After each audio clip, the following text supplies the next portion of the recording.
Now, before I continue sanding this to higher grits, I want to take care of the chisel marks when I chiseled out all the rotten wood in here on both sides. Best way to do that is with a drum sander, and you can go around and smooth it all out so you get a nice ring. Here we go.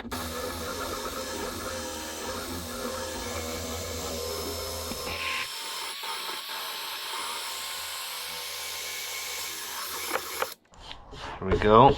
Let's take a look at that. See that? Nice and sharp. No steps anymore. At least not noticeable. Next, you can see all the wire wheel marks in here. It looks like a 40 grit sandpaper went over this. So we got to bring this down to at least 80, 100 grit all the way around the whole thing. I don't know if you can see that angle, but we also want to sharpen up the edge here, the drum sander, as well as taking a lot of this off, and eventually have a nice smooth edge, because we got to put some tape on there and things to hold the thin tabletop epoxy, the thin set epoxy there with the clear coat.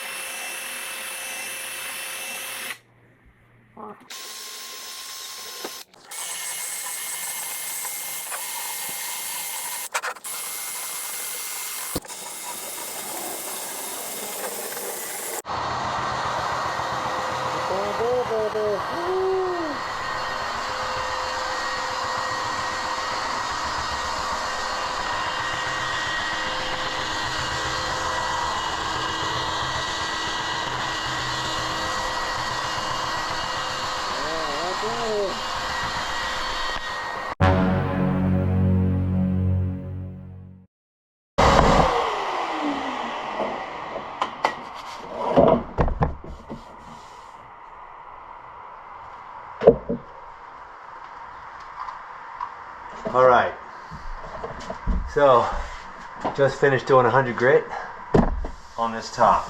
Now's a good time to stop and think about putty. How we're going to putty up all these cracks up now and sand them down while we still got a decent grit to sand it off easily before we get up to the higher grits up here and the sides. So we might as well do it all at the same time, the 100 grit. So it's already been done, so all we'll be doing is sanding this out with 100 grit.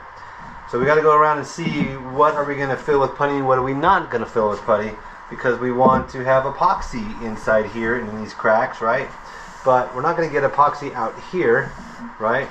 Epoxy can go through, let me get you in close. For example, epoxy in here will flow into this crack, but it will not flow into this. So we are going to putty that up and sand it smooth. So we won't be dealing with any bubbles in there. This is our secret to fight bubbles on our thin coat across the whole top. Looks like a sheet of glass. And we're going to go around, of course, and do all this stuff around the edge, down the front, and smooth it out so the polyurethane that we'll have around the edge will be nice and smooth as well. And we'll lock in any moisture level here, and it hopefully won't be cracking anymore. It'll be done drying out. Of course, it's pretty dry after sitting out for 2 years under the deck. Alright, so let's get to it.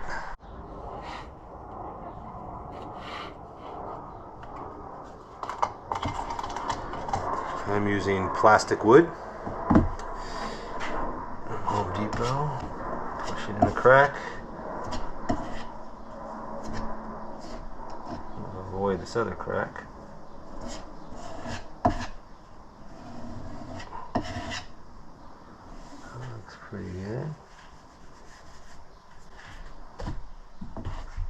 One over here, you can see that. Because the epoxy can't get across from here into there.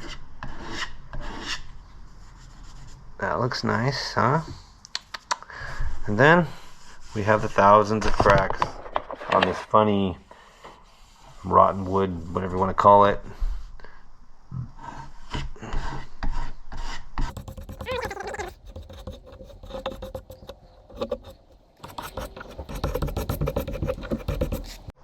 Oh, in my haste to get going on the putty, I forgot to air compress. I started looking at the small cracks. You see they're full of sawdust.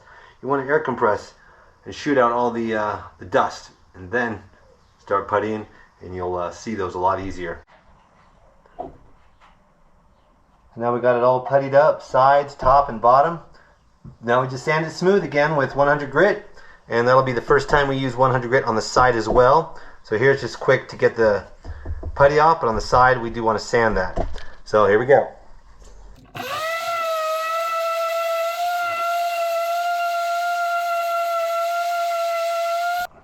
There it is, all sanded all the way around. You get the white lines in the cracks, looks cool, and all the patchwork. Now we can get back to sanding up our grit levels now and bring this to a little bit smoother, shinier surface. Oh, I see I missed a spot right there. So I'm hitting it with 120 and 150, 180, then 240 and done. And there is 120. Here comes 150. There it is. 150. Heading to 180. And look at that, it's already feeling super smooth. Finally, 180, 240. Might be a little bit pointless. It's already so smooth now, but just a little buffing with this. Basically, shine it up a little bit, and we're done.